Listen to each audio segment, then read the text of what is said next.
sandwich, so I didn't want that's too much bread. So you could have saved it for later. No, that bread's good. That It's is so rock. much better than the apple. I like to dip it in the soup, and I Yes. didn't have soup. I had a salad. That's right. I didn't. Yeah, have you one do bread. need to dip the bread because it is kind I of love hard. their chicken, strawberry, Yes. pineapple, blueberry salad. That is a good one. But so I had that, and then I went to the dollar store. I bought the notebook and I bought the pencil. The pencil is like this gigantic pencil too. It doesn't look that big, but it's like huge. And then I bought the welcome back, and it was like a pack of 10. So if anybody needs a welcome back sign, I have like 9 more of them. I'll have Pam send you an email. I will send them to you. It's back Thursday. I have like 9 welcome back little signs because I was like, I only need one of these, but I'll just take 10. Thank you. So actually, there may have been 20 in that pack. I'm not entirely sure. So, and Rhonda, you are so welcome. I'm so glad that you enjoyed the Friends exhibit because it was awesome. So I'm glad we didn't have to see any Rachel and Ross things together, though. I saw, you know what's so funny is the last Friends was on TV after we had talked about it. It was on like the past few days. That's too funny. And Steve and I are both like, no, that's too funny. Back to him, Rachel. The sign, like they had quotes from like the different characters out front, and the one from Rachel was I got off the plane, or something like that. So yeah. I don't know what she's losing her mind over, by the way. So I'll go figure that out. Give me a second. Okay. I'm sure somebody's outside and she's freaking out about it. So put her in a crate and we'll be good. I'll be right back. See, I always thought that when thought that it was going to be me in the townhouse that had the increased sound, but no, it's not ever.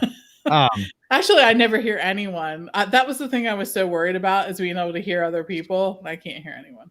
So Paige just went outside to trim, and it's because of the heat index right here. Okay, remember, it's the hottest time of the day right now, right? Yes. 4:55 here.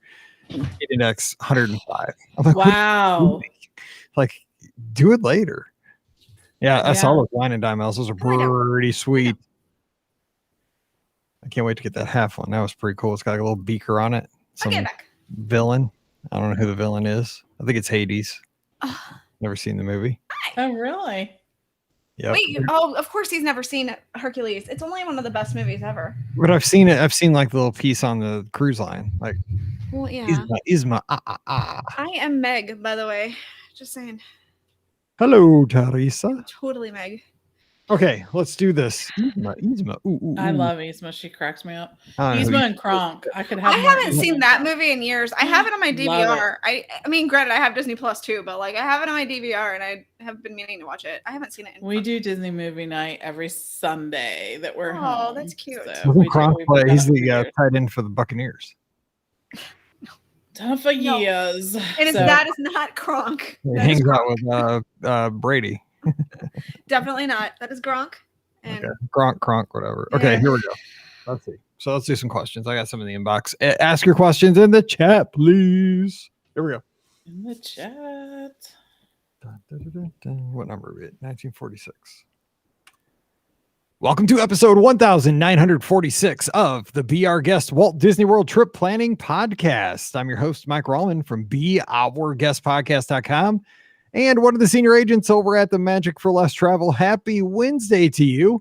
Hope you are doing well and having a very productive week. And if you're here in the Midwest, staying cool. We have to say this a lot.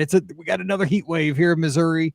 I know it's kind of all over the country, so stay cool, stay inside.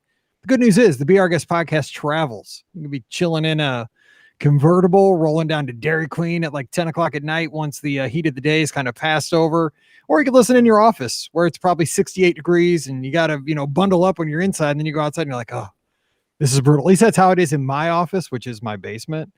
Freezing in here all the time. Then you go outside and you melt. So go figure. Anyway, we're here to answer your listener questions and have a good time doing that today. So joining us from the mouseforless.com, we have Ricky. Ricky, what's going on? It's just back to school time, isn't it? So for those who missed it, Daisy went back to school this week. Many questions about that post on social media. Many questions. I So, mean, yeah. first one was like, why does Ricky have so many back to school supplies? I mean, Because Ricky went to the dollar store. so what grade is your child in? She's in kindergarten, yeah, and she still, has trouble with, potty pads and stuff. So we have to teach her. Oh gosh, that's a prerequisite for kindergarten. Seriously, don't make the teacher have to take care of that. Come on now. Come on. Remember, I used to be a teacher. Like, there's certain things, it's like it's parents and teachers working together. I know. Potty pads. Come on now. I'm trying. Help out your public servants in the schools. Come on now. I know. They're angels among us. Anyway. Yes, exactly. But nope, she's all ready to go back to school now. So. All right. So I'm going to restrain myself and just move right over to Pam Forrester. She's co-owner of the Magic for Less Travel. Pam, what's going on here on a Wednesday? So my daughter's going back to school too, but in the teacher role, not in the student role. Right. So yes, It's happening soon. I can't believe it. It seems like the summer has gone by so quickly. I spent such a big chunk of it in Walt Disney World, and just, I don't know, just I've been dreaming about it ever since we were there and saw the fireworks. I've been dreaming about the fireworks. I've actually had literal dreams about the fireworks. And Therese is going on the dream on Friday. I love the Disney Cruise Line is back to sailing as of today, the day that we're recording, the 9th. They set sail on some cruises, and it's just so nice to see, really and truly. Yeah. So speaking of that, my daughter Mallory, because we've been talking cruise ever since, because we were supposed to cruise this past summer, didn't obviously happen. And so we talk about it all the time. And you know what, the one thing she says she misses, there's two things that she really misses from a Disney cruise. Can you guys guess what it might be? One's pretty obvious, one you'll never, ever get. I'll tell you. So I'm going to guess ice cream. But that was one of them, the soft serve machine. Yes. 11 aft. Yes. Okay. And she's my kid, right, man? Yes. I mean, dude, you got access to an ice cream machine. And yes. The mix, the chocolate and the vanilla, like mixed. Yes. You make your own little cone. Oh, it's good. Yeah. Remember that one time on the podcast cruise, our fish extenders were little Cardinal baseball helmets. Yes. Oh yeah. Anyway, I could talk about that all day. The other thing she talks about that she misses all the time, and this is a weird one, but if you've been on cruise line, you've probably missed this. It's the sound that they make in the stateroom when they get ready to make an announcement, where they break in and go. I love that sound. No joke. Like, that is one of my favorite sounds. I'm with Mallory on that. That's awesome. I love that sound. I can hear it in my head right now. I know, totally. God, this is your captain yes. on the bridge, and there's a south wind out of the east, 7 miles an hour, and because it has a specific tone. Key at 4:37 a.m. Have a good night. Yeah, it is so good. I miss that tone too. Yeah, it is great, really and truly. Yeah. It just is. I love, especially on the newer ships, walking through the different areas to get to where you want to go, right? If you really know the ship, like ways. If you know, right? If you know, yeah. It's just so like that. I love that. I miss the smell of it. I miss the excitement when you get to the port there and you're waiting for your group to be called. There's so much I miss. There's so much I miss about cruising. We got Captain Mike here. Right. Yes. Way to go. Hang on, guys. Straighten up my bill here so I look official. Okay, let's get to the questions. Let's do it. Let's see. First, I gotta get my kid back on that ship too soon. So we'll see what we can do with that. Jennifer, she just booked a room only with me an hour ago. How about that? She's going out for the weekend.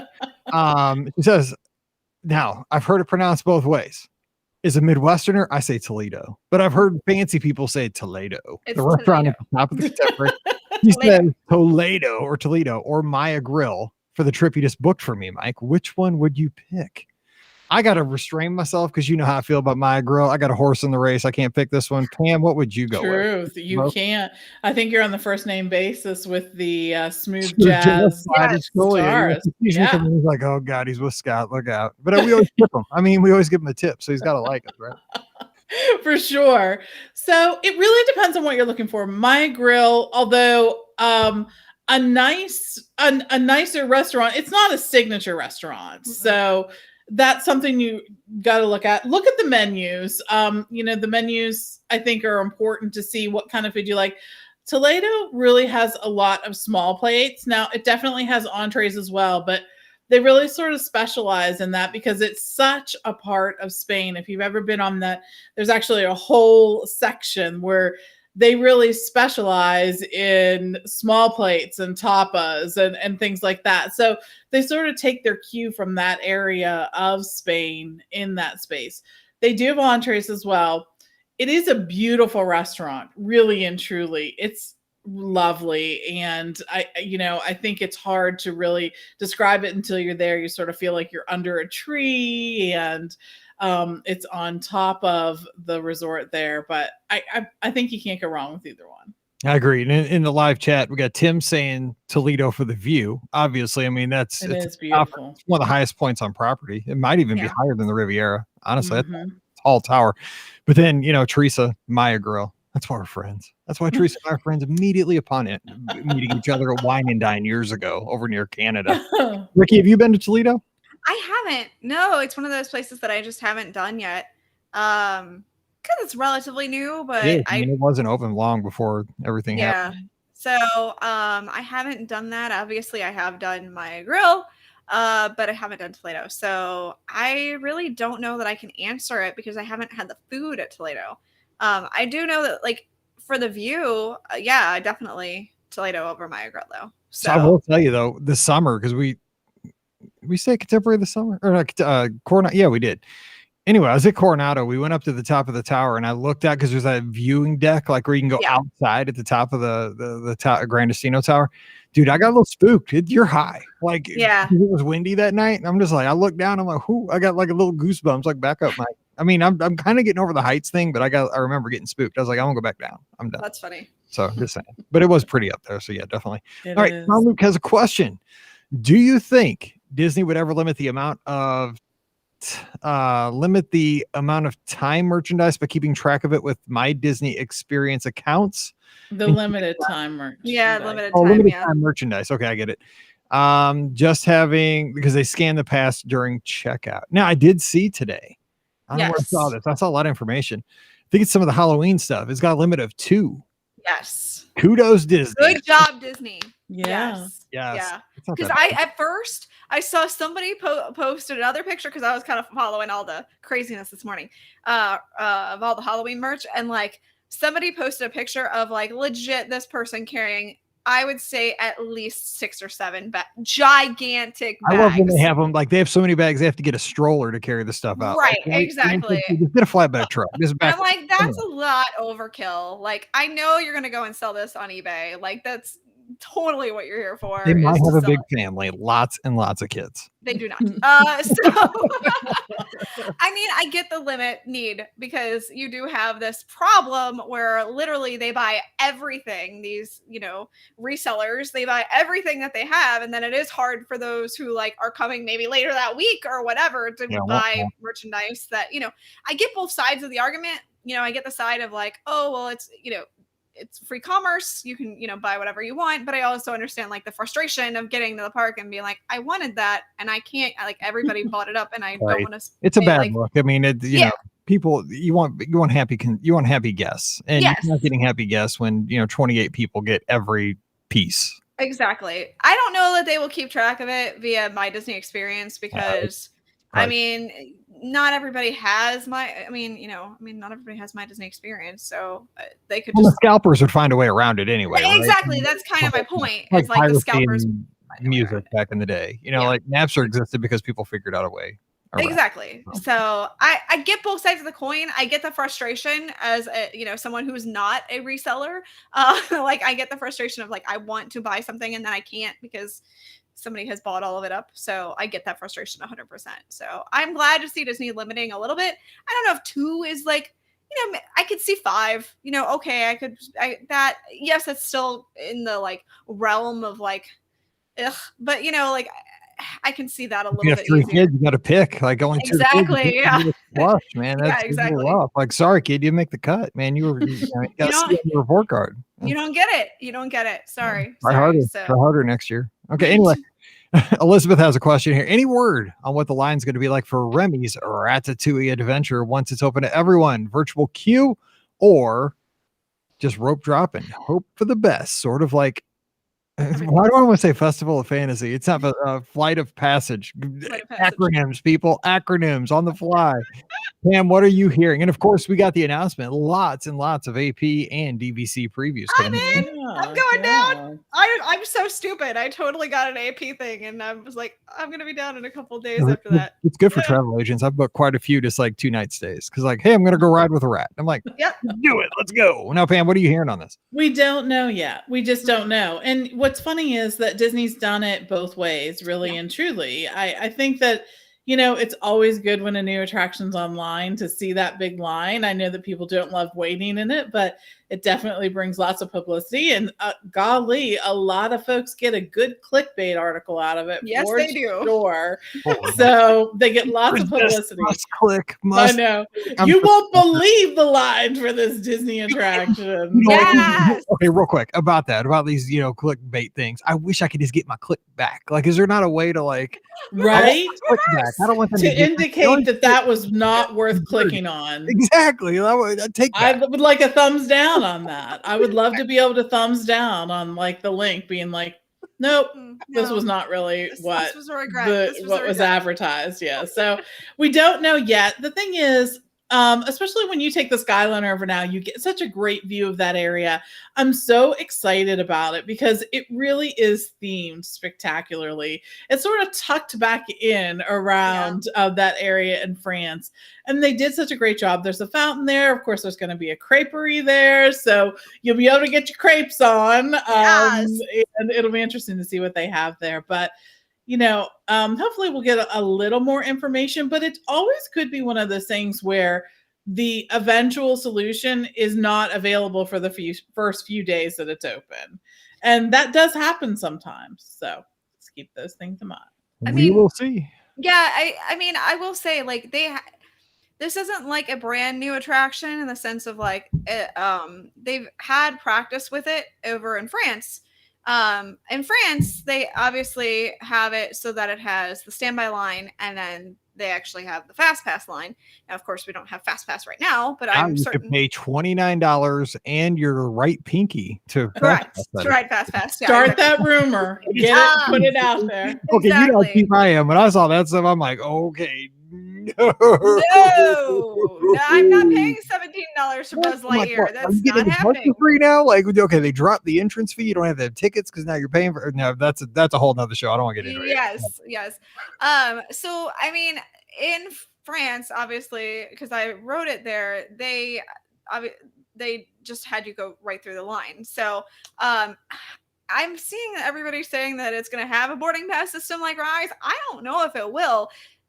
Because I guess it's a popular attraction in the sense of it's just opening, but I don't know. They've had practice running this ride, so I can see where they wouldn't have a boarding pass process and they would just do standby. But I guess it's going to depend on how many people they can crank through. Mm-hmm. It's a pretty you can put quite a few people on that attraction at one time, so it is just like Mickey and Minnie's Runaway Railway, and they don't do fast pass for that attraction. I mean, it's almost exactly like Mickey's and Minnie's. So I can see them not doing it because of that. So I don't know. I think it's too soon to tell at this point. Here's what I think. I think they want to move towards virtual queues, more than just Rise, because they have this system. People like them, hate them. But I think if you have more and it wasn't so hard to get them, the problem with Rise is that it's the only attraction with it, and it's so popular. It's so unique that it's its own beast. But this will be an opportunity for Disney to kind of introduce virtual queues outside of the studios to get people more comfortable with getting them. And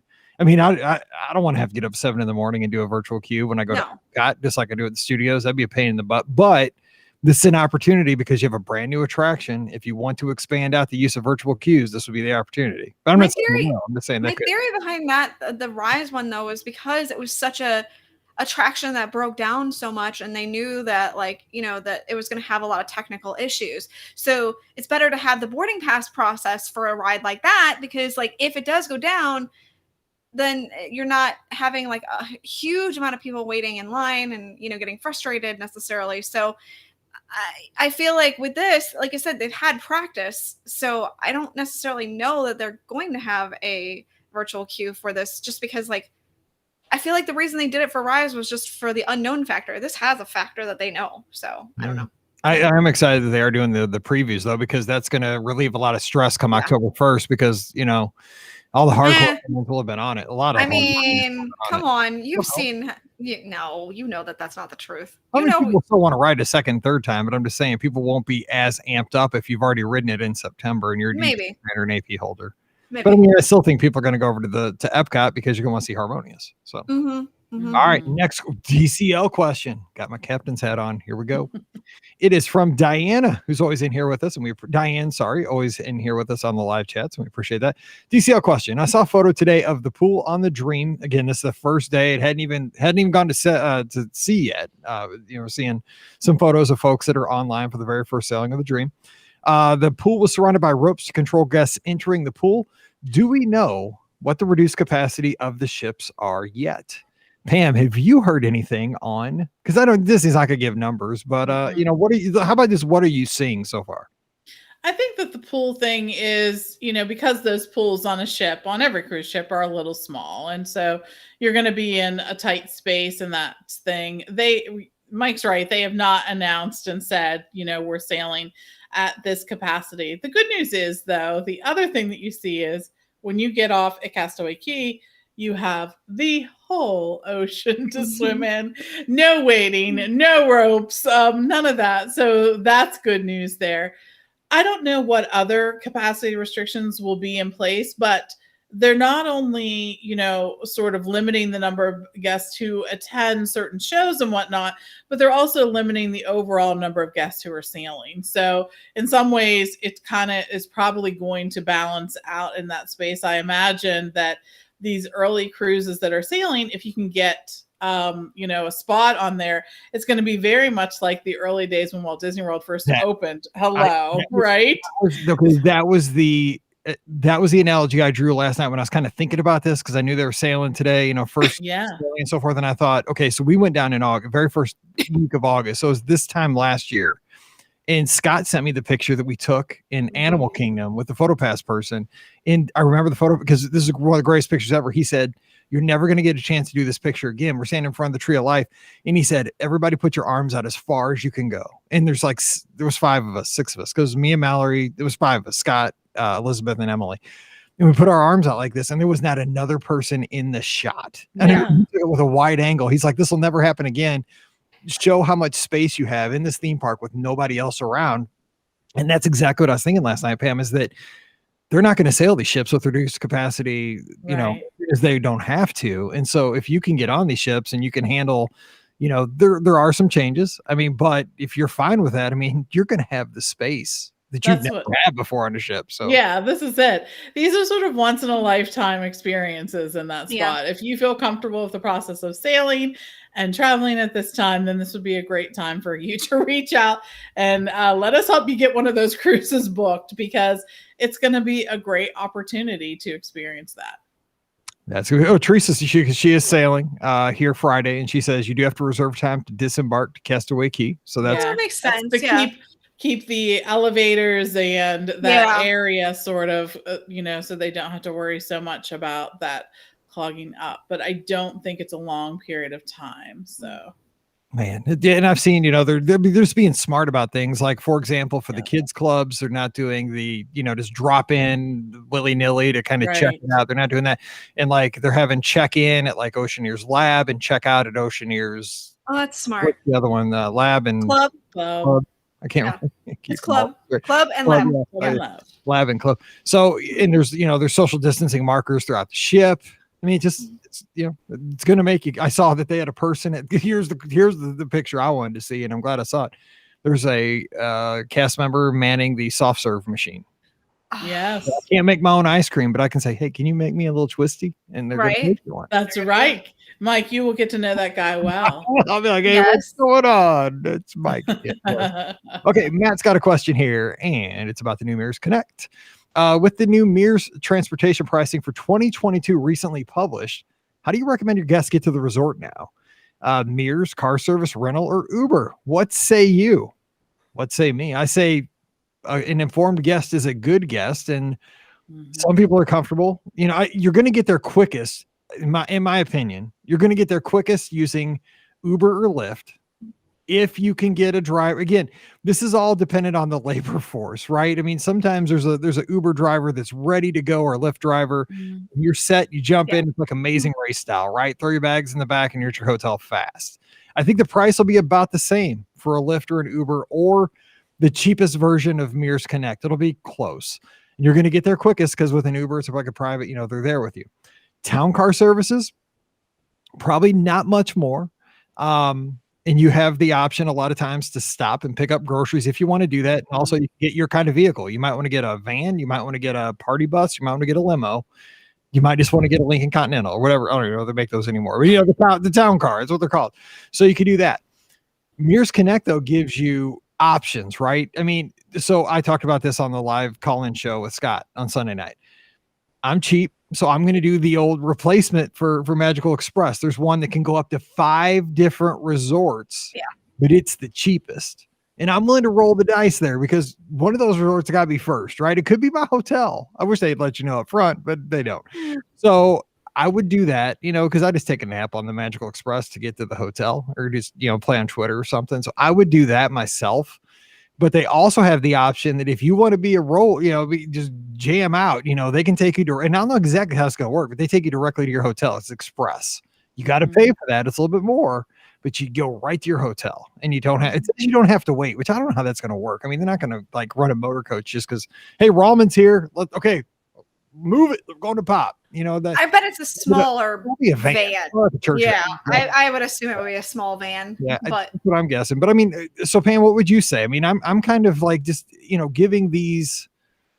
Everything's got positives and negatives, and everybody's got to decide because some people aren't comfortable doing Uber and Lyft. I am. Amazing. I get it.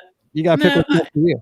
I do get it. So if you have more than a couple people in your party, you're going to want to look at one of the car services, because by the time you start adding up, folks, right, you're going to be at the cost of a private vehicle, and you'll have a driver there who will pick you up and take you directly to your resort. And like Mike said, maybe stop and get groceries, which can be huge. If nothing else, I would buy a case of water and save yourself a bunch of money doing that. So I think that that's definitely an option that people are going to want to explore. And we'll see those car service there.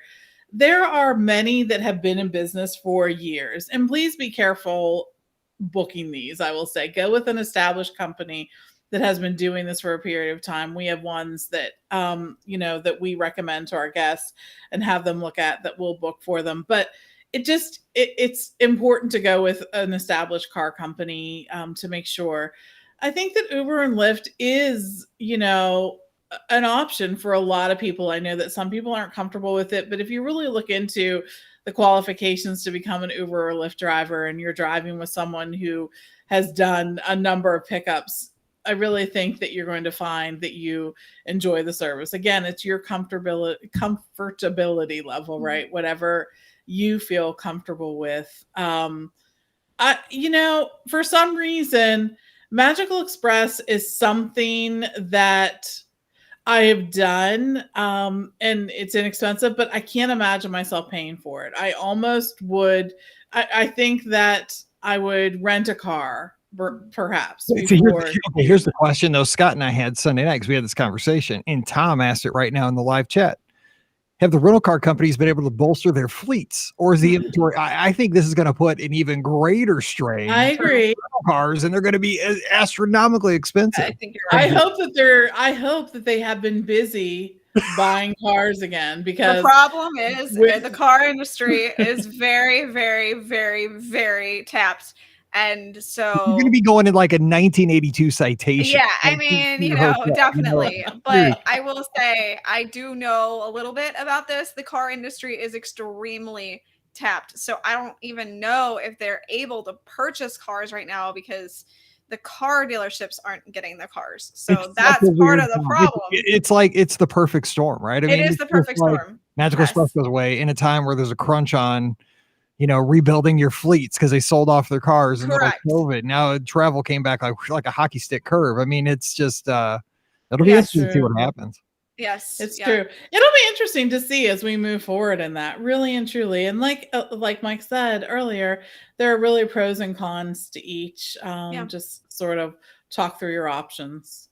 But with kids, I would probably go. Say you have a family, I would probably do either Mears Connect or I'd do a town car. I would too, because you can get the car seat. Right. Yeah. I mean, and you're guaranteed like a single or couple, I would say. Yeah, I think that's true. Yeah, or older kids too.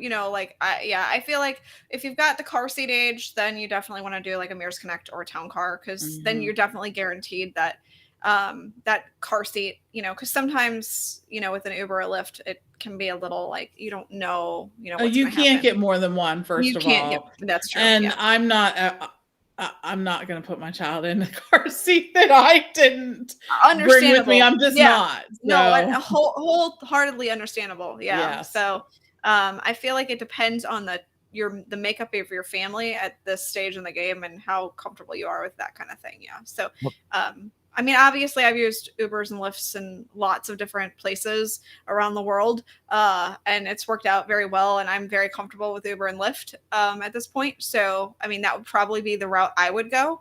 But that's me. I've done it a lot. So that's kind of where I would go. I would run a car or do Uber and Lyft. But you do have to keep in mind, if you do rent a car, Disney does charge parking fees now. So that is something you have to also consider. So just keep that in mind too.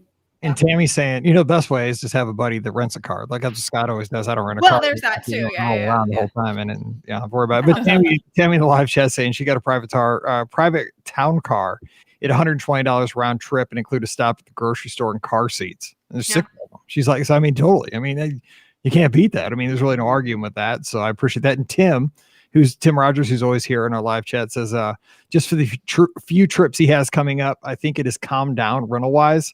It's a little higher than in the past, but it has stayed about the same for a few weeks. He also looked at a possible Hawaii trip, and it wasn't that bad either. So I actually agree with him on Hawaii. I will be going there in November, and I wait, what? Wait, throwing that out? Hang on. Did I not mention that I'm going to Hawaii in November? Also Disneyland in November.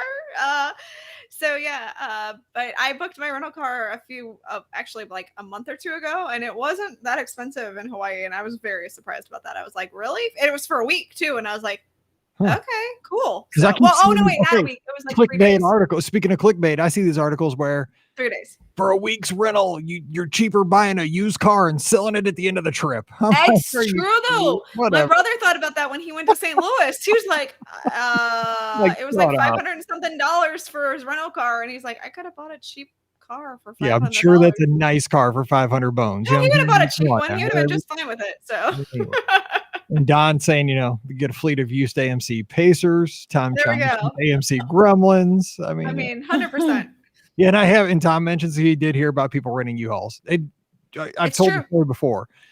When I was I almost rented a U-Haul to drive home from the Miami airport because they couldn't find a car that would let me do a one-way rental to St. Louis. I'm like, well, you know what? We can get a box truck and just moving. Yeah, I'm surprised I'm still married. That was on our honeymoon. That was how our honeymoon ended. So we're still married 15 years. She's stuck with me. Okay, Diane's got another question. She says, hoping to catch Happily Ever After for the last time in a couple of weeks before it goes away forever. Realistically, how early do we have to find our viewing spot these days?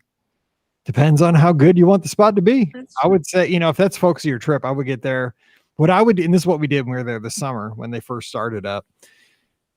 Scott went and grabbed some hubgrass and kind of, him and Elizabeth and Emily kind of spread out a little bit. I ran over and got ice cream sandwiches at the plaza, and we got there about 2 hours early, but we just hung out, and just made the best of it. But I'd say 2 hours if you want to get a good spot. Pam, what would you do? Anything like that?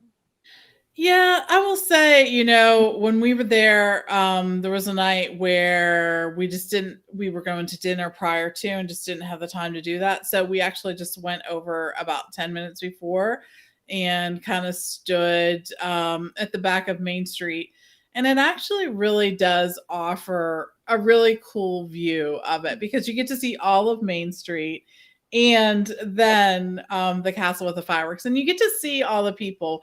And that was the night that I really had that moment where I was just like, I'm loving everybody that's here. You know, I love seeing the crowds. Same. I love seeing people just so excited to be with each other and so kind and polite. And the conversations that go on even before the fireworks and things, those are like really bonding experiences, right? So I really enjoyed seeing that. So I think if you want a really good spot, like Mike suggested, you know, an hour or a little more before. But if you're content with something that may not be right up, you know, in the Hubgrass area, you can always hang out back toward the back of Main Street. The only thing that would have made it better was like the old Phantasmic days when, like, you know, Brazil was there in the theater with you and it'd be like, you're doing, what did we do? We did like the wave. I mean, like, right? You pre-gamed the show. Like, we didn't. Yes, you did. You know, at the Magic Kingdom, but we were excited. The whole crowd. That was fun. Oh man, yeah. I mean, if the focus is that you're there to see Happily Ever After the last time, invest a little bit extra time. You know, so you know, that's a big deal to you, which it is. Let's see. Chad's got a question. When and if annual passes go back on sale, we've heard that they probably will. Do you think that the cost of tickets that have already been purchased but not used yet can be applied to the AP purchase? If things go like they have forever, yes, that's the good news. Is like, say you buy a package and you got a package has 7-day park hopper on that package. Just during the trip, go buy guest services and say, I would like to upgrade to an annual pass, and they will see what those tickets are worth, and you'll pay the difference. And that is the Mike Rallman way of deferring the cost of an annual pass. At least pay it half and half, almost. Like, it's almost halvesies. It's actually, you pay a little less on the trip. You've paid the majority of it already up front, and you have an annual pass for the rest of the year. I don't know, Pam, that's, I take, you know, that's my way of not having the an annual pass cost what? Oh, it's only 400 extra bucks. Let's roll. Let's go. That's right. Card. Disney. I agree. It's actually a great way for people who want to make kind of payments on the purchase of an annual pass. If you include it with your package, you can pay on it every month if you want to, however you choose to do it, however you want to do that. So that's always been something that I think in particular this year, it will definitely still be an option because many guests may have booked a different pass hoping that annual passes will be available, right? So yeah, definitely keep that in mind. But it's a great way to go because then you get to take advantage of the packages that may have a discount, right? And you get your annual pass too. Yep. So. And it's not, I'm telling you, it's not so shocking when they say, yeah, that's true. You get ready to tap, you know, because now everybody's got, you know, tap to pay with your credit card. Like, yes, you know, like if you're just buying a fresh annual pass, you're like, you're bringing it over to the, like, you know, the touch point, and they're like, okay, the cost is, you're like, whoa. Yeah. When I renew my pass, I'm like, oh, I almost got close enough to get charged there. Whoa. Right? Exactly. Anyway, Rick's got a question. It's just Rick on YouTube. Doesn't say anything else. Just Rick. I like the way he rolls. Hey guys, Mike, I have a question. Mike? No, stop. I think I heard you mention. Oh, it's not. Maybe it's Dr. Rick from the commercial. Oh, okay. I don't know. It just says Rick. Anyway, I think I've heard you mention special meals available for runners at restaurants over Marathon Weekend. Can you explain a little bit more for me? Yes. Now, of course, I don't know how it's going to go Marathon Weekend 2022. I don't know how any of this stuff's going to go. We'll find out at Wine and Dine, maybe. But in the past, typically Disney Springs offers all kinds of specials that if you wear your bling, dude, you're getting 10% off, like, you know, burgers at Deluxe Burger and, you know, ice cream at Ghirardelli, and you might get $10 off your check at STK. I don't know. It's just, they give you the goodies. Now, usually lately it's been a virtual goodie bag. So like you just you click a link, they email you, and then you can see all the specials you get. But most of the time it's Disney Springs location. I want to say I got discount at World of Disney last time I ran. I guess that would have been Princess 2020 because I had my medal on. I want to say they gave me like 10% off, something like that. Another thing is too, I'm not sure which part he was asking about, but a lot of the resorts have the night before the races, they'll have special meals that are designed with a runner in mind, right? Yes. So you get a big plate of pasta or the Last Supper is what I call that. Yes. Exactly. I mean, they're almost always pasta based, I will Yes. say. So but that's something, and they're available at most of the quick service locations. So you'll be able to That is so true. Yes. They're not the best meals ever, but they're a meal. And They're a runners meal. aren't too picky. Anyway, so there we go. Let's see here. I have a question here in the live chat. I want to get to this one. It is from Chris Hughes. Hey, Mike and Ricky and Pam, and maybe Scott. We're so excited for a 2-week honeymoon in mid to late October. We're staying at the Grand Destino Tower. Thanks for taking care of us, Mike, and looking forward to our non-park days as much as the park days. Absolutely. Yes, you're doing it right. 100% if you're going to be there that long too. If price, opening, and ADRs and location, parks, resorts, Disney Springs are no issue, what are the 3 dining experiences you pick as must-do spots on a 2-week trip? Thanks for all you do. Chris and Sam, they're down in Kentucky. I heard they're going to have a pretty good football team down that way this year. Okay, so no restrictions. Price, not a big deal. ADR availability, no big deal. Go anywhere. Parks, resorts, Disney Springs. They got to have 3 must-do dining experiences. And we're going to pretend everything's back open. Ricky, give us one. We're all going to give one. We're going to build it up for them. I will not take what I think will be Pam's. So I am going to go with probably Yachtsman because, I feel like having a good steak on, like that's like, for me, that's like the epitome of like fancy dining. So like, I feel like that's a lot of what people think about when they do fancy dining. And Yachtsman definitely has a lot of good choices there. So I am going to go with Yachtsman. I had another choice. If Pam doesn't choose it, I will mention it, but that's where I was going to say. You know why you picked Yachtsman, right? Why? Your hat. Got it. Yeah. Okay. Got it. Yeah, it just sort of like, melded in my brain. Sailing, yacht, Mike's hat. Like Mike's Yacht Rock. Yes. And I did take a picture of myself in this hat and send it to Yacht Rock Radio and never heard back. I don't know what that was. That's a You're shame. going to be the captain or the captain of the hour or something. I can't remember what it was. They aren't doing it anymore. Oh, the captain. Forget them. Anyway, okay, Pam, what are you going to throw in and why is it California Grill? No, actually. I know where you're going. Yeah, I know. Hopefully it is opening soon. There's been rumors, but flying fish. That's exactly where I knew Pam was going. I was like, I'm not going to steal it because I know that's what Pam's going to go with. Let that open. After it had been renovated, they completely redid the inside. It's just really a beautiful restaurant, and the food's always so good. I hope that it opens, but yeah, if it doesn't, then definitely you're going to go to California Grill because you're going to be able to see the fireworks from there. So you guys are fancy schmancy. Okay, so just in the live chat, just want to throw this in. Lisa gives Ohana, Teresa Scheingle, Boathouse, California Grill, and Topolino's. That's all good. Fancy schmancy people here. Yes. Diane says California Grill, Cinderella's Roll Table, and Chef Mickey's. She's going kind of the Disney theme. Yeah, definitely the traditional Disney theme. Yes, for sure. Here's mine. You want me to give you one? Yeah. Polite Pig at Disney Springs. That's a good one. You will not regret it. It's not even a table service. So good. It is so good. And if there are 2 of you can get the butcher's plate, which is amazing. It's so good. Yeah. Like literally, it had on there. We went to Polite Pig probably 15 times. And every time, one of the meats that you can choose is like their own sausage, bratwurst or whatever that they make. The cheddar brat, though. Yes.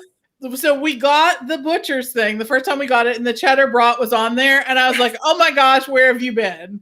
Like the cheddar brat is so good, right, Ricky? I totally felt the same way with you. I saw that butcher block, and I'm like, "Oh, okay, the sausage, the cheddar sausage." Yeah, I was like, "Whatever, the sausage." Whatever. Yeah, I tried the cheddar sausage, and I was like, oh my God, this is like my new favorite thing. This is so good. Yes, cheddar sausage. I'm 100%. And the correct side dishes are mac and cheese. Yes. You're going to say Brussels sprouts. Like the Brussels sprouts. Yeah, the Brussels sprouts. Isn't there like some baked beans that have like burnt tips or something? Probably. There are. Yes, there are. And the cauliflower is actually really good too. But their sides are really good. I would go for just that sausage. No joke. Like I would go order Agreed. just the sausage and have a couple sides, and that would be my meal. 100%. And maybe the brisket too, because their brisket's really good. You guys are killing me. I'm so hungry right now. I can totally go for polite pig right now. You're a little. Me too. Oh man! And see, look at that. Let's meet up. Let's meet up. I know, in let's about 4 go. hours. Let's Into September. See you there. Yes. Well, you're a little bit younger, Ricky, but Pam, do you remember? I think it was Bugs Bunny, like where there was like some kind of smell, and like Bugs Bunny would just get picked up and like. Yes. Sort of That's follow it me around. every time I walk into Disney Springs, go down that escalator. I'm just like, It's true. oh. Anyway, I agree with you. Very true. Very true. I'm like salivating. Okay, last question of the day because I'm about to lose it here. I know, Holly has right? a question.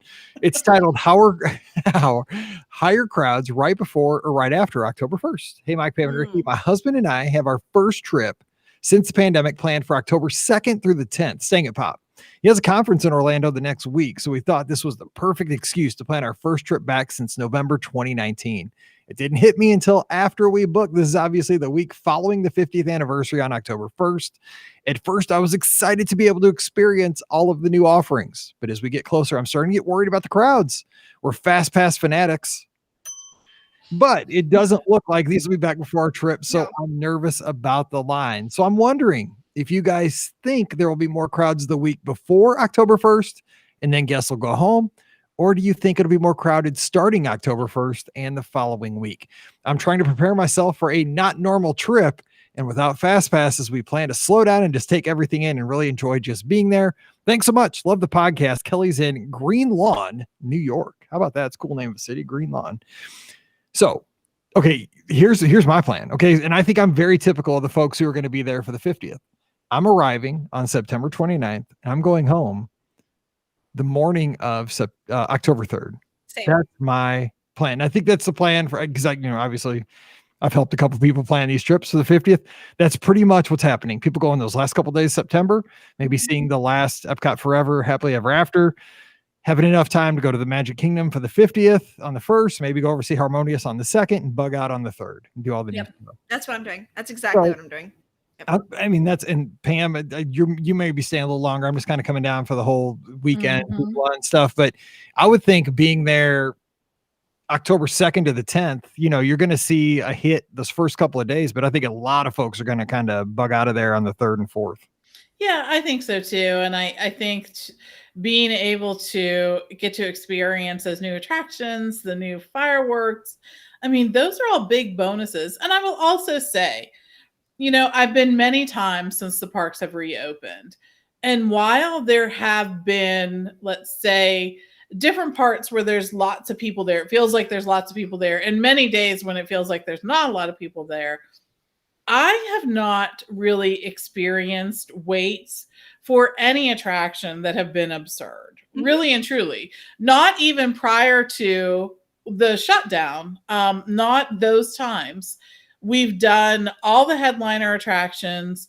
Somehow it still feels more relaxed. And I don't know what to attribute that to. I think part of it is the lack of fast pass and the lack of feeling like I have to do things. Some of them is, of course, my altered expectations. Some of them is the fact that I'm just so glad to be there, that I'm just enjoying it all, sort of soaking it up. When we have to wait in line, there are some queues that I haven't been in years because we always use fast pass for them, right? But when you go back and you get to experience the queue like that, it's really interesting to see that. So if you look even at the lines for the more popular attractions like Flight of Passage or things like that, there's absolutely going to be a line in the morning. But by the afternoon, that line has seriously decreased.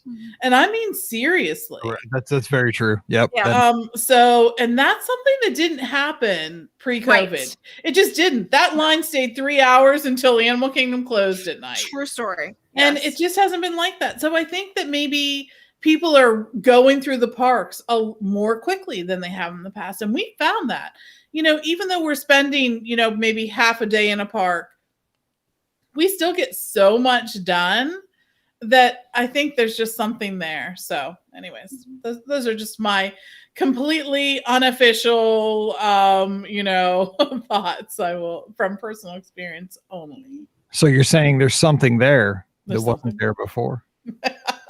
Okay, so Thank you, Val. Thank you, Belle. Yes, I mean, I'm Yeah. looking now. The wait time right now for Flight of Passage is 45 minutes. Yeah. Which- You didn't see that ever Never. pre-COVID. It didn't happen. No. And I mean, yeah, that's the actual wait time right now. So The only wait time that has remained the same, I swear, is Test Track. oh, probably, yeah, that's true. Forever. I kind of like it, but I mean, I drive a Jeep and it's like at no doors, no. I know. I say I drive faster than it all the time. I mean, it's like it's more scary to ride with me in my Jeep than Test Track. I don't have a bank track, but I mean, other than that, I try to avoid 18-wheelers out on the highway by my house. Right? It's pretty similar. I'm just saying it's 4-wheel drive. So anyway, that's going to do it for today's show. Thanks for hanging with us. Thanks for the great questions from our live chat and from the inbox. If you have a question, send it to Mike@BeOurGuestPodcast.com. We'll get that in the queue and talk about it right away. Don't forget, today's show brought to you by the Magic for Less Travel. We'd love to help you with your next Disney trip, whether it's a Disney cruise line. If you're missing that doo-doo-doo sound, hey, that's the only way to get it. Other than like stealing it off YouTube or something. It's much better in person. Also get you down to Walt Disney World, even Disneyland and Adventures by Disney. Take care of that too. So just drop by the magicforless.com. All the great trip planning tools are right there on the site to get you started. I know I talk about this a lot. The resort guides, they're awesome. They get you excited. Pictures, room layouts, seasonal rates, review, stuff like that. So check it out over at the magicforless.com while you're there. Fill out that quote form. Put in as much information as you have, possible dates, how many folks are going to go, what are you thinking on tickets, park hoppers, length, stuff like that. And if you mention the Be Our Guest podcast, man, I'm telling you, I get excited. Oh, somebody wants to plan a trip. Let's do it. So we'll get talking. And man, before you know it, we've talked about options. And all of a sudden I'm talking about beaches and cream. I don't know why, but that, you got to square that away later. Let's get the room. Let's get the tickets. Then let's get the No Way Jose, and everybody's happy. So just drop by the magicforless.com. We'll take great care of you. So check them out today, magicforless.com. Also, please use our Amazon affiliate link, beourguestpodcast.com/Amazon. One extra click does mean a lot to us. So click through anytime you do that shopping, even if you're buying stuff for your dog for back to school. beourguestpodcast.com/Amazon. Just saying. And thank you to our patrons for allowing us to do all these podcasts. We sure appreciate you being there and supporting us, putting these shows out 4 times a week all around the world. Couldn't do it without your support. If you'd like to get that 5th show called Mike in the Midwest every Thursday. Last week it was called Open Mic. Get it? Yes. I talked about 5 topics. I know, kind of crazy. But if you want to get onto that, just visit patreon.com/beourguestpodcast. Follow the show on Instagram and Twitter @beourguestpod. Follow me @beourguestmike. Pam is @TMFLT Pam. Ricky is @Ricky Nibs. And follow the Mouse for Less as well. Yes. All right, Sunday night we'll be together. Scott's joining me and we take your calls 7 o'clock Eastern, 6 o'clock Central. We want you to be there. And we want you to give us a call to talk about the news of the week. All right, we're going to be back again on Friday with more fun Disney talk. So until we get back together again, for Ricky and Pam, I'm Mike, wishing you a great Wednesday. Stay safe, stay healthy, and we'll see you real soon. That was a fun one. Good question. You know what's awesome? I just looked at me. No, just kidding. No, not you. Like the Navi River Journey has a 5-minute wait. Yeah, that's what I'm saying. It should have. Like every time, shaman or whatever it's called. Every time there's a picture of like the enormous crowds at Walt Disney World, clickbait. I look at the times. Yes. And the wait times have not gone back to what they were prior to. They just have not. So. I mean, that's because there's no fast pass, but then again, you all don't want to agree with me, so it's fine. Whatever. I'm 3 attractions and I'm out. I'm good. Like, that's me. 3 attractions, a snack, a meal. But like right now at Animal Kingdom, you could legit ride 3 attractions in 15 minutes, basically. I mean, there's many attractions that have a 5-minute wait right now. Can you give your kid a bath in a pool? You can ride Kilimanjaro Safaris in 30 minutes right now. 30. That's. Did you see the picture of Joe Rody dipping his kid in a fountain at Animal Kingdom? Yeah. Oh, no. I think it was the dinosaur. It was up in front of dinosaur. It was pretty weird. No. That was weird. Okay, so here I got an idea for Friday's show. Okay. Here it is. Because we went to Cracker Barrel the other day for dinner last week. Okay, I'm really curious as to how we're tying this in, but okay. Walt Disney World attractions that are your comfort food. Oh. All right, let's go park by park. Yeah, but your comfort food attraction. Okay. I'm saying, so will you do a park and then we'll come up with ours? Yeah, it's like your meatloaf. Like, I got it. It's not your favorite meal, but God, it feels good. Okay. All right. Okay, Steven, I'm Your banning comfort you from the chat because now we're talking bad about FastPass again. Stop. See? No, It Steven's does. correct. I know it does, but I want my 3 things with no wait, and I'm good. Okay. There still are not the people there that were pre-pandemic as well. Like the parks are not that full. And they're pretty busy, but you're right. I mean, they're not. There's still like lots of times when you like see big empty spaces. So that's true. That's true. Show. That'd be funny. Oh yeah, okay. Yeah. Tim's right. International travel. That's totally. Yeah, he is correct. Tim is correct. International travel. Americans. Yeah. Yeah, I love the accents. I miss that. I do miss that. That's true. Because for me, like that's one of the only times I ever see anybody that's not from like St. Louis. You know, it is kind of cool to see folks from other places. Yeah, I'll admit that. Oh God, is Paige cutting the grass? I'm like, what is that sound? The heat index is 105 right now. Oh my God, I don't hear it. So. Okay, yeah. Oh, it's 104. It went down 1. Oh, well, there you go. What? I don't think it must not be her though, because unless she's pulled out the push mower, because I don't think she knows how to drive the rider. So we'll see. Anyway, okay, let's do that. Comfort foods at Walt Disney World. Okay. Comfort rides. Okay, here we go. 48. Holy cow, we're almost at 2,000. We're 52 shows. I know. That's crazy. And there's no Disney podcast that's on 2,000 shows. I know that. Look at us. We're prolific podcasters. Yeah. I mean, not saying there were 2,000 great shows, but but there are 2,000 of them. Yeah, we're practically prolific in every way. Right. We need a new logo that says that. The Be Our Guest podcast, practically prolific. Shirt with a princess. Okay, here we go. 48. Welcome to episode 1948 of the Be Our Guest Walt Disney World Trip Planning Podcast. I'm your host, Mike Rallman from BeOurGuestPodcast.com and one of the senior agents over at the Magic for Less Travel. Happy Friday to you. I just got to thinking, I wonder how many times I've said that intro. I don't even think about it anymore. I just open the mic and turn it on like, someday I'm just going to accidentally just spill that out at dinner. I was going to ask you, hey, Mike, what do you want for dinner? Or sir, they probably wouldn't know my name. I'm up at Gingham's or I'm at Cracker Barrel. Sir, what would you like for dinner? Welcome to episode 2428 of the year. No, sir, we don't care. What are you, a radio guy? No, I'm a podcaster. Even worse. Anyway, so we are here today. We're going to have a good time talking speaking of Cracker Barrel, kind of goes along with today's show. So if you're a fan of Cracker Barrel, I think you're going to be comfortable with our topic today. Just saying. By the way, if you guys understood how Mike came up with topics, sometimes you would be like, the people who are watching us on Facebook do understand. They do understand how we happen. You get to see, if I'm telling you, if you don't check out the videos, just go to youtube.com, so Be Our Guest Podcast.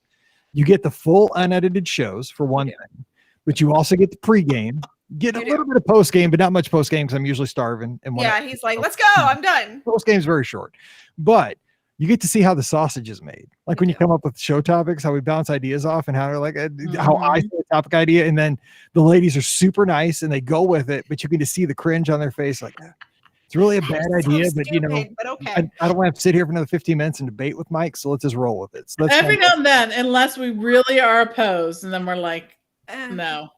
It's kind of crazy. So we'll see how this goes. I think you're gonna like it, but if you don't, you're not gonna hurt my feelings. I try. You know what I mean? Like I said, you gotta have some some what is it called, mulligans on do 2000. You get A for effort. That's right. We try. Anyway, back to school. All right, joining us, we have Ricky. She's over at theMouseForLess.com, keeping us up to date with everything going on at the Walt Disney World Resort, all of the Disney destinations. There's a couple things happening here and there lately. So what's up, Ricky? A few things. Yeah. It just keep him busy for sure. That's the number one. I feel like I'm constantly have some new news story or something to talk about. So yeah, Disney's definitely been keeping me very busy, but that's a good thing. So it is. And I mean, we're hitting, again, I've said this on many shows, but like the 50th anniversary felt like it was years away forever. And I mean, it's weeks away at this point. It is. I know. Yeah. Crazy. Yeah, Brian and I were talking about Disney Anarchy this past weekend, and we were like, oh yeah, I'm gonna be totally in the middle of Disney Anarchy, and we definitely got to sit here and plan what we're gonna do. So yeah, but I can't wait for Disney Anarchy. It's gonna be so much fun. We'll see. It'll be. We'll say we're there. We get at least get a button. We will say we're there. Yes. Celebrating that I'm here. I'm here. Yes. Okay. So also joining us, we have the co-owner of the Magic for Less Travel, Pam Forrester. Pam, happy Friday. And I have a question for you. Okay. Okay. Scale is 0 to 10. 0, boring. 10, super excited. These little gold statues that they keep announcing like all the time. Like today, as we're recording, we got little orange bird, which ironically enough will not be orange; he'll be gold. So is he little golden orange bird or little orange gold bird, or is he just orange? I don't know what he is. What do you feel about these things? We're getting 50 of them. Like where do you fall like in the 1 to 10 scale?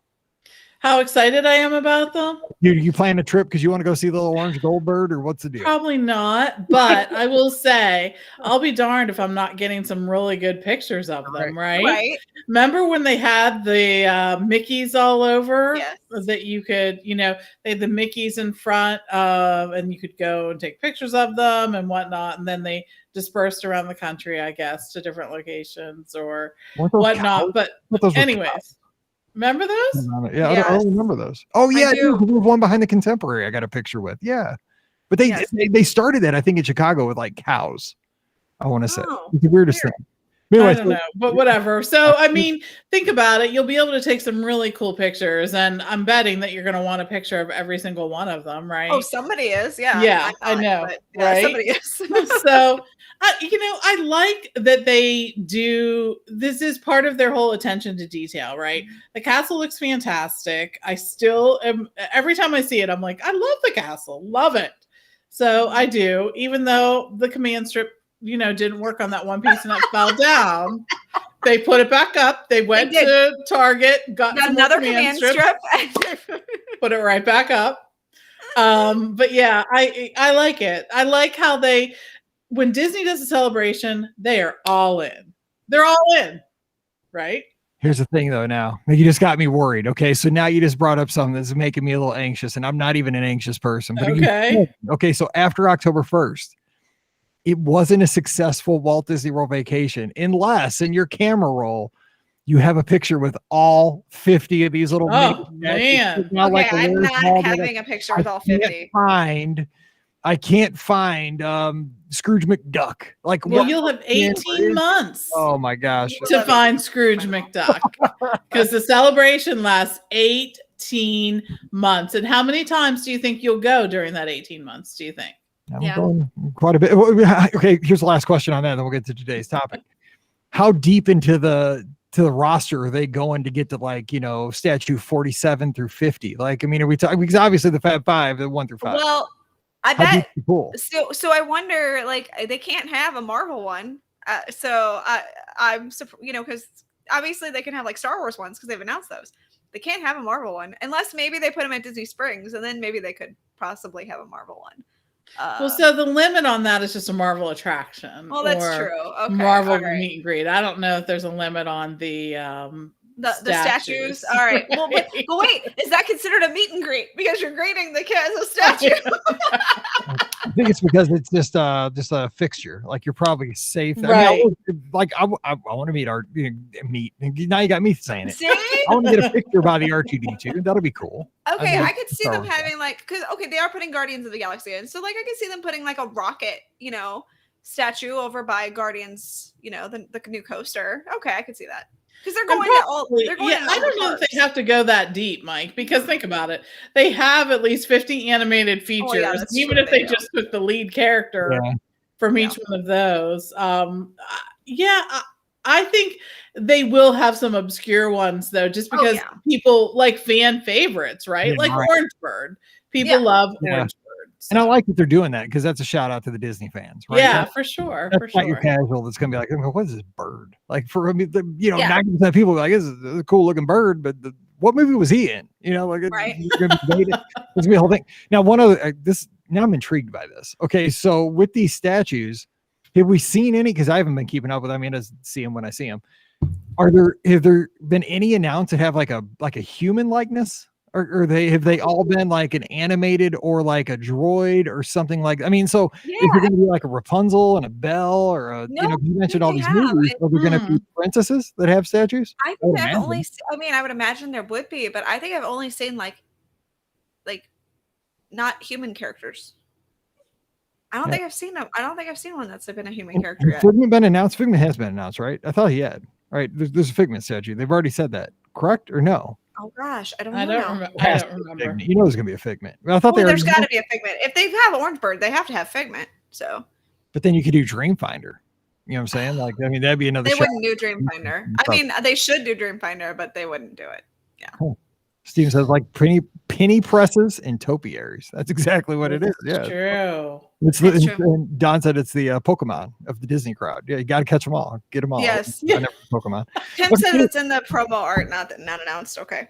Okay, yeah, I thought believe saw it Tim. somewhere. But I mean, I make up stuff in my head all the time when I'm on the treadmill in the morning. Right, Like I exactly. made it up and then I believe it, and then I'm like, I know I saw it on Twitter, and that's the worst thing to ever say out loud because Twitter should never be a source for any kind of information. But for Disney fans, I mean, that's where get our news. Anyway, Right. today's topic. We're 9 minutes in. Let's get to it. This is super important. Wow. This is like This is the an awful show groundbreaking so far. This is us hanging out talking Disney. I mean, that's what the show's been for 13 years. Today, okay, so this is inspired by my dinner at Cracker Barrel at Highway K in 60 and 4060. You don't have to tell people where you're dining at Cracker Did Barrel you at. have the hash brown casserole? Absolutely, it's illegal to not order hash brown casserole. I never get the hash brown casserole. What? You are a communist. I'm sorry. I get the fried apples. Does that count? God, you're so No. wrong. Who would get fried apples? I get the fried apples all the time. Grandma. My Well, you grandma can has get my two apples. sides, I right? get the green I got beans. 3 with my meal. by the way. Wait a minute. She gets the green beans, but not the hash brown casserole. No, because I'm already getting enough starch because I'm getting the Who chicken and cares? dumplings. I got pinto beans, hash brown casserole. I can't remember what my third one was. Anyway, get- because I had I the get way too sampler. much starch with the chicken and dumplings. Doesn't So I matter. need like some sort of vegetable to like mix that up. Okay, this is I not don't the know. Cracker The only Barrel time I go to show. Cracker Barrel is breakfast anyway. Polite pig on Wednesday. Now we're talking about Cracker Barrel. My stomach's going raw. Okay, so here we go. We're going to talk about, Cracker Barrel. You go there on a trip. You're traveling. They're always on the interstates. International listeners. Mhm. It's a place where you can buy all this grandma stuff in the front. It's got like a general store, but. True. But because every time I see a sweatshirt there, I'm like, my grandma had that sweatshirt. Every time. I said it last season. I'm like, grandma had that sweatshirt. She passed away 10 years ago. But they have Charles chips, which are the best ever potato chips. Is that like You get all Charles the in Charge? penny candy stuff from back in the day. It's awesome. But anyway, back to the restaurant. If you stop there, they're on the interstates. And the greatest thing about them is they have comfort food. I mean, they're talking like chicken and dumplings, fried chicken. That's all I ever get. Meatloaf. I get the sampler. Those are the 3 things in the sampler. But they have, it's all comfort food, stuff that makes you really tired if you're going to continue driving down the interstate. Probably not. Yeah, I know, right? Probably a terrible idea to have by the highway, but that's what it is. You knock you out believe it. immediately, but you're going to, drive another 400 miles down through, Southwest Missouri. Anyway, back to it though. What it is, it's comfort food. It's stuff that you just, you had when you were a kid maybe, and it's just like it's like a blanket. It's like a good pair of pajamas. It just makes you feel good. So I thought Breakfast today all day. the breakfast all Yes. day. Amen. Breakfast all day is always the right answer. Yes. Yes. Okay. So today what we're going to do is we're going to go around to all 4 theme parks quickly. We're not going to spend a ton of time on this because we're Because already we've spent 20 way minutes too much talking about time already. It's Friday. Give us a break, man. It's the end of summer. So Hashtag Cracker Barrel. This one. They Yeah. need to hear it. yeah, can I get a sponsorship like 1 meal a month? Come on. Anyways, so what we're going to do is we're going to talk about the attraction in each park that is our comfort food attraction. It could be a show, just anything you can do in a theme park that is just that. It's not the headliner, but it's that thing. It's like a comfortable pair of PJs. It's that warm blanket on a cold night. To me, it's the meatloaf. I love meatloaf. Like that's my comfort. I love some meatloaf. So what is going to be and I'm not talking, 2 out of 3 ain't bad either here. So we're going to go here. So Ricky, let's start at Animal Kingdom. Is Oh, there, of course this you is a are hard Animal one. Kingdom. This is a hard one. And we're going to tough right off the bat. What's your comfort attraction at the Animal Kingdom? Something just feels good. Oh goodness. Okay, this is a tough one because there's not like a great comfort attraction for me here. I guess if I was going to choose a comfort attraction at Animal Kingdom, because I literally just go for basically the headliners at Animal Kingdom and then I'm like, okay, peace out, see you later. I guess honestly it would probably be something like Navi River Journey. Just because it is that cool dark ride. It's a boat ride. Everything's better on a boat. And you've got that awesome shaman at the end, and the song that plays is just so fantastic. It's so catchy. And it's just like, it's definitely food for the soul. I mean, I know it's a rather new attraction, for it to be like my comfort food, but like every time I hear that, that song, I'm happy. So I'm gonna go with Navi River Journey for this one. By the way, that soundtrack is on Apple Music. If you're an Apple Music subscriber, you can get the music. That's awesome. You're subscribed. So yeah, that's good call. Kind of unusual because it's a new attraction. I didn't think you would go there. Pam, what about you? Your comfort food for Animal Kingdom? So, my comfort food for Animal Kingdom is the Finding Nemo show. Good choice. It does. First of all, that is music that was created for that show, right? So that's really cool that you have an attraction in a theme park and Disney created not just some like filler music for it. These are good songs. And I find myself singing them the rest of the day. Yep. And we actually talk about like a few of them. Like I'll always say to Hannah, she's doing something she can't do it. I'll be like, you think you can do these things, but you can't. nothing better than throwing in a Disney line to somebody that's trying. Right? I know. But no, some good songs. And it's just the whole thing. It's emotional. It's funny. Dory's so good. The puppeteers, or whatever they would like to be called, are fantastic. They're just really, really good. And, for as popular a movie as Finding Nemo was, there's not a lot of reference to it in Walt Disney World, but This is a location that has it. And really, really just enjoy the show. I've always thought the performers in Finding Nemo the musical, they were the kids that had, now again, Ricky, you're a little bit younger than Pam and I, like these T-Rex. I think they sell them actually at the dinosaur ride, those T-Rex on a stick where you squeeze it and like the mouth goes. Yes. Performers got started, right? I mean, yes. You were right though, Pam. The music for that attraction is so good. Matter of fact, I know now, like you can probably buy it, get it on, Spotify or whatever, Apple Music, whatever. But one time I had a rental car, and I think it was down in Florida. It might not have been in Florida, actually. It might have been like St. Louis or something. And I like popped the CD player on it, and literally the CD for Finding Nemo the musical came out, and I was like, oh, well, I guess this is mine now, because like somebody just left it in there. But like, they made like an actual like CD of the music, because it is so good. It's that good. You were in my car. I know, right? I totally stole your CD. That's where that thing went. I was wondering where that went. Okay, I honestly think it was back in St. Louis too, which is why it was even more like random that I got that CD. Yeah. Why am I in a Jeep Wrangler? Why am I stealing my CDs?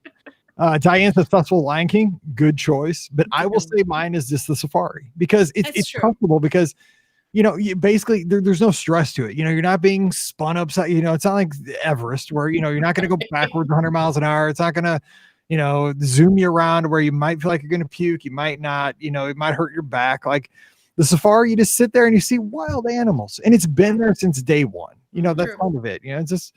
That's an old man ride. It's comfort, old men need comfort food. That's how I look at it. So I like that. It's an old man ride. But Rhonda Lee said, Rhonda Lee I like up in Canada, and she wants to remind us her soccer team won the gold. She said that since it's happened, we're proud of you. But she says she went to Safari first, but then Pam, you sold her. Like she told her into it. She changed her vote. Right in the middle. Yes, it's my powers of persuasion. That's it. Even Reed says Festival Lion King. And I love how Lisa rolls here in the live chat. She just goes mac and cheese from the 8 Spoon Cafe. That's a solid choice. It is. Very literal with today's topic. Appearing soon on the menu at Cracker Barrel. Exactly. You went right with the comfort food. Of the comfort food. We're gonna have a Cracker Barrel crossover, I think. Yes. Cracker Barrel Disney crossover. That's right. Forget Waffle House. We're meeting at Cracker Barrel. Okay, so Disney's Hollywood Studios, Pam. What is your comfort food experience when you're at it just feels right? It's just something. It's an old friend. Where are you going with it? Oh man, where I have to go here that feels like an old friend. First of all, if it could be a restaurant, it'd be Baseline Tap House or the Hollywood Brown Derby Lounge. But no. So for an attraction, my comfort attraction would be the Muppets. I just really and truly you roll in there, you see it all happen. And you know what? I said this to Stephen Hanna the last time we were there. So we had gone and seen the Muppets, more people than ever before in this show, right? Nicely done. It was awesome. And to hear the people laughing at the jokes, getting into the show, talking back to Sweetums when he comes out and he's looking for Bean Bunny, and all the kids are like, he's up there, there he is, doing that. I loved it. I love that people are still really enjoying this attraction. And the best part of it is at the end where the theater blows up and you look outside and see all those people wearing clothes from the 80s. Yes. It's the best. I'm like, did I die and go to heaven? We're back in the 80s. Yeah. I know. It's so good. It's so good. So yeah, that's my comfort attraction. It is. I'm sorry that it's closing October 1st. Stop. Don't even. They can update. They can never close. Yes. Right. They changed the marquee on it though outside. You see that? There's a new sign outside. Yeah. Yeah. They can do that. Yeah. Okay. That's Anyway, right. Ricky, what about your comfort food for the studios? Well, mine was going to be Muppets too, but it's because the pre-show is just it is honestly the pre-show is its own show, like its own thing. Like if I'm choosing like Muppets, I'm choosing the pre-show because seriously, that's legit. It's a salute to all things, but especially the pre-show. Absolutely. Like, there are so many jokes that I just constantly go with all the time. Yes. Here. Like, like up, Chuck. Like I just love that every time. It's so that will never not be funny. That is never. It will never not be funny. But there are so many like jokes in that pre-show that I mean, by the light of the silvery moon. Yes, exactly. I'm Max. Yeah, W6. The union sent me. Like I just I'm Max. The union sent me. Not the sun, not the moon. Oh, so yes. I mean, if Pam gets to choose like the Muppets attraction, I'm choosing the Muppets pre-show because that is completely an attraction to itself. You have to see the whole thing. And now because they really are like limiting people, and you really do get to see pretty much the whole pre-show at this point. But like, there's so many fantastic jokes in that pre-show that like it is the best. It is my comfort food. Like I could just sit there and watch it. Hello, how are you? Welcome to my park. It's so funny. I can't. They're tourists. The pre-show seriously is the best. Like I think it might beat the actual Muppets show. There's no explosions. Sam Eagle. There are no explosions. You're right, and there's no Sam Eagle. So there is Sam Eagle, but like salute to all nations in that part. So yeah, right.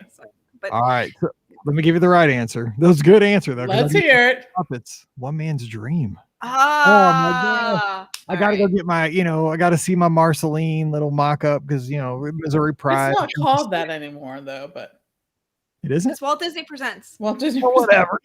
Okay. We're splitting hairs here. Come on now. Yes. It's One Man's Dream. Whatever. It's Walt's thing. So I like going in there because again, I've heard other shows say this, and I kind of agree with this. When you're a teacher, you have to go through teacher orientation, right? If you're a first year teacher, like they have to kind of show you the ropes. When you become a cast member, you have to go through traditions. Now I've heard it's a lot shorter than it used to be. That's a whole nother topic for another day. Boo. But they should make you funnel as a guest at any Walt Disney World theme park. They should funnel you through One Man's Dream before you go get to having fun. You need to know why you're having fun. Like this is the deal. This is who's. Can you imagine the outrage if you had to go?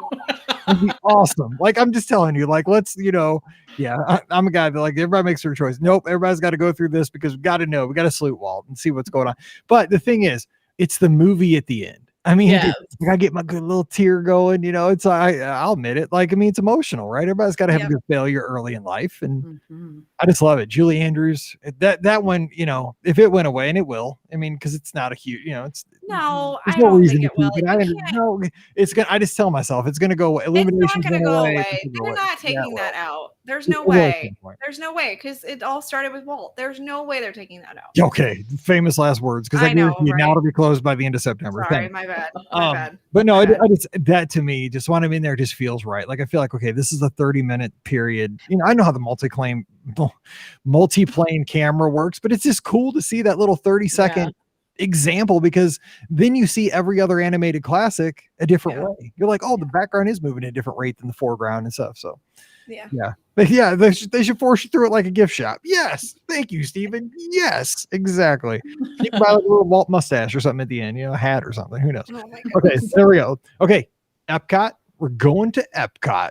All right. Epcot Center even. Ricky, what is your comfort food at Epcot? Technically, I have two, but I'm going to go with the one that's probably not going to be said.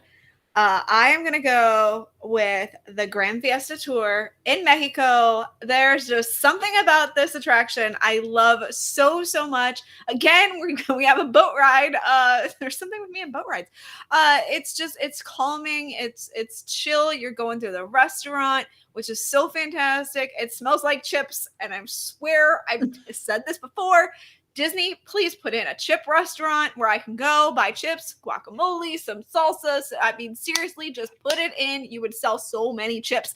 Okay, so you should be able to buy a little pack that you can take on the boat ride with you. Yes. I am in on this. 100%. Though then there'd be salsa and guacamole all over. That's all right. They'd make so much money. They can have people clean it. They could pay 28 people to clean it up because exactly $9 bag of chips and guac could be $15. Yes, exactly. Okay, you've got a good point. So, but I mean, and then you have the great attraction.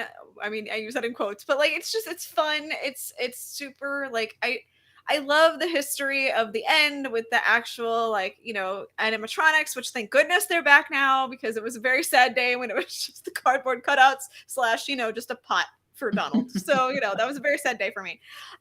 So like, it's great having that back. And for those who don't know the history of the animatronics, they actually came from another show that was at Walt Disney World and then went over to Tokyo.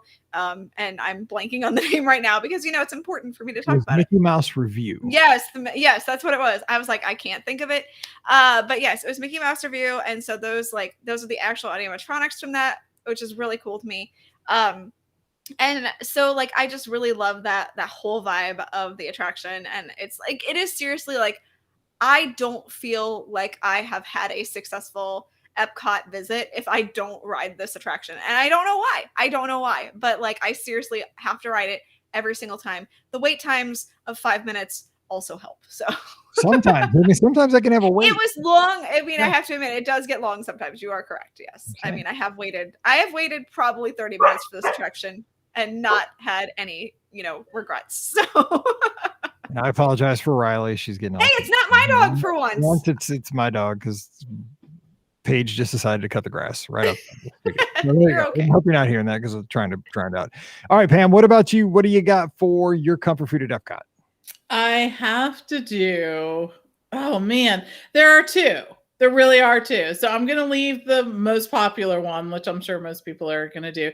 I'm going to go with the Living Seas. And the reason why is it got a zhuzh, right? A few years ago. It sort of changed to have the Nemo overlay. But I still can picture myself, Seabase Alpha, going there, getting the story about the deluge, right? I love that. Riding down in the elevator. So we were really going into Seabase Alpha and then going into that. The first time I rode that was really edutainment at its best for me. I was in school and just really appreciated everything that Disney was trying to do there. It sort of sold to me the whole idea of Epcot and how I was going to learn things, but it was going to be interesting. And I loved everything about it from the first time I went to Epcot. So the Living Seas sort of, even still in its, incarnation as it exists today, really reminds me of that. And that's why it's sort of my comfort food at Epcot. There you go. There's your dog.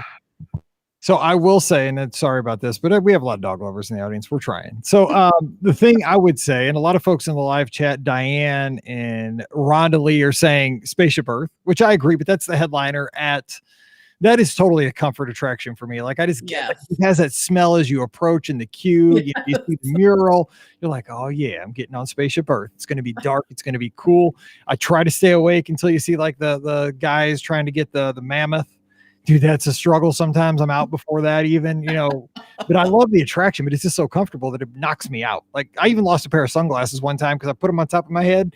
I fell asleep so fast, my head just went backwards and boom, they just went right out the back of me. My favorite pair of sunglasses.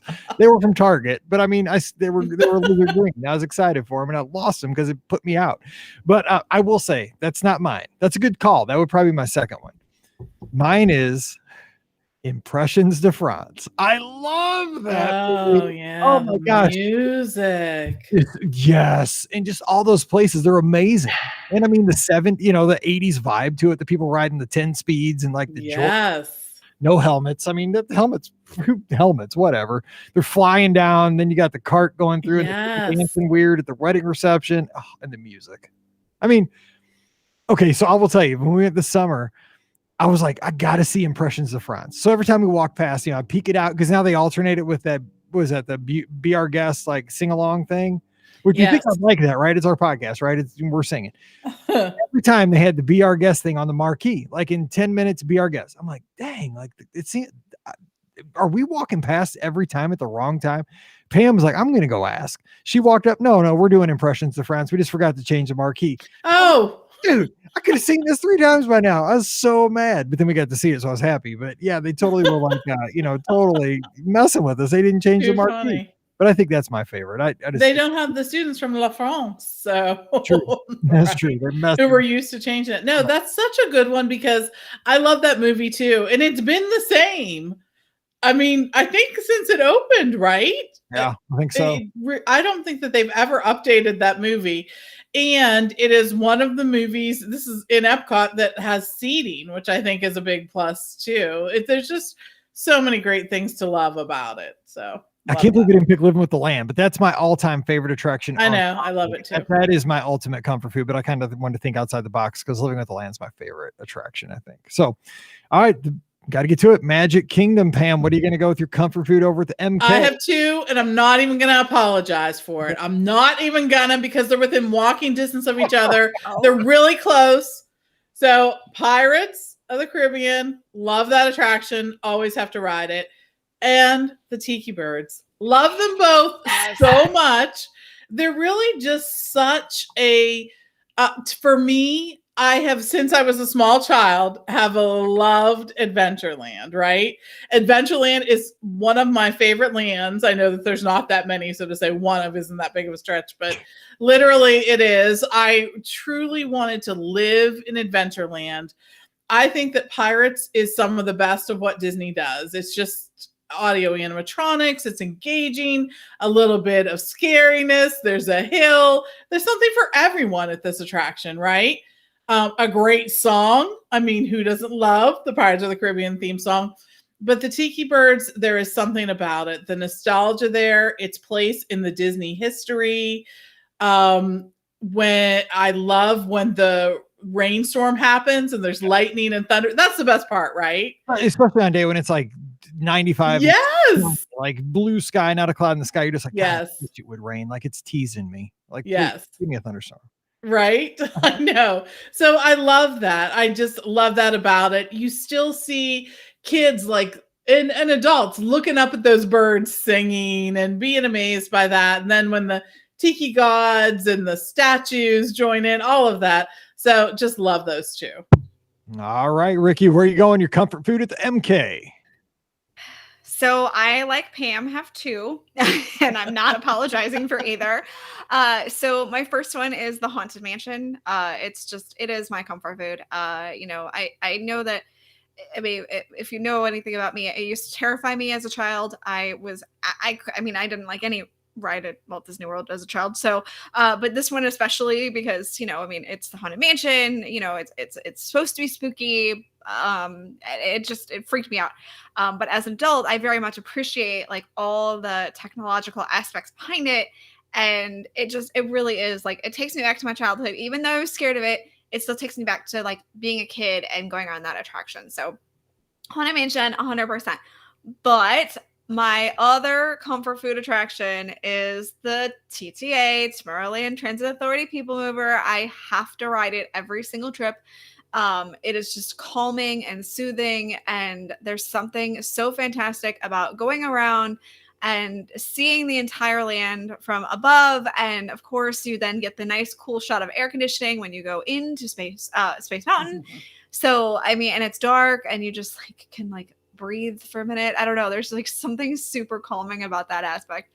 So I absolutely like, those are my, like, one is like comfort food from like being a kid, and the other is just comfort food from like the relaxation standpoint. So I'm going with both, and I'm unapologetic about it. So I guess I have to go with two then too. Yes. But mine are in the same land like Pam did. So my first one is the Astro Orbiter. And I know that's a weird one for a comfort food, but it's one of those things like Mallory wanted to ride it when she was younger, and so I never even considered it. But then we did it one day, and we had such a good time. So we just laughed, and it's faster, and the view's great out there. And so now we do it every trip. And for me, even when I go down on a race weekend, I'll try to sneak a ride on it just because it reminds me of like that time. You know, I think there's a lot of this. You know, like for me, comfort food, meatloaf's one of my comfort foods because my grandma made a great meatloaf on Sundays after church, and so I associate that with like the good times growing up, grandma stuff. And so that's why I like Astro Orbiter. Not that it's a comfortable ride for a 6'3" dude. You know, it's a pain in the butt. What? In July, riding that elevator, you just hope you're just not going to get cooked by the time, you know, the door opens at the top. It's so hot in that elevator. It's not the most perfect ride, but it's the nostalgia, it's the comfort of it. But my number one attraction to be my comfort food type experience at Magic Kingdom is Carousel of Progress, right? I mean, the building rotates. I mean, where do you see that? And then when you walk up to the building, you see on the TVs, it's not even really monitors, almost like old school TVs. You see the Sherman brothers and Walt kind of talking through, you know, coming up with scores and stuff like that. And instantly when even the sound of the doors opening on the Carousel of Progress, there's a sound like that. It's almost like Soren's got its sound, right? With all the seatbelts. So it opens up and it's got like, I don't know, it's like this old smell. I mean, no, it does, but it's like the Carousel of Progress smell.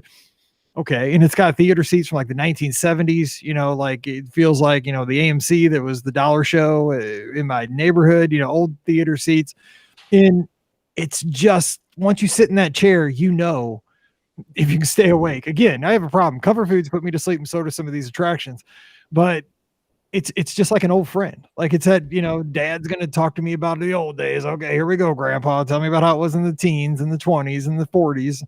But it's just, you know, it's unchanged for the most part the whole time I've been there. So it's exciting, you know, and it's something that it's just comfortable. It's like it's like a pair of slippers. The Carousel of Progress is my slippers. That's mine. So that's that. How about that? Who needs meeting at Cracker Barrel now? See you guys. Yes. I'll see you there. I could totally go for some shaking and tumble. So here's what I want you to do though. On Twitter at BRGuestMike, just give me real quick, MK, Epcot, DHS, AK. Let me know your comfort attractions. What are your comfort attractions? I'll retweet those this weekend. And of course, Sunday night, we'll have the live call-in show. Scott will be joining me. We'll carry this on Sunday night, 7:00 Eastern, 6:00 Central. Join us on Facebook and YouTube, and we'll carry on there. So don't forget, today's show brought to you by the Magic for Less Travel. Check them out for all your Disney trip planning needs. We all need some comfort food in our life. And how good would it feel to, you know, slide into Kilimanjaro Safaris tomorrow or, you know, next month, or Carousel of Progress, the People Mover, Pirates, all these things we talked about. They're like old friends, and they're there standing by for you. Whenever you're ready to travel, we're ready to help you with that trip. So just drop by themagicforless.com, check out all the great details while you're there, fill out the quote form, mention the show, and we'll plan a great trip together. I promise you that. So check them out again over at themagicforless.com. Also, please use our Amazon affiliate link, beourguestpodcast.com/Amazon.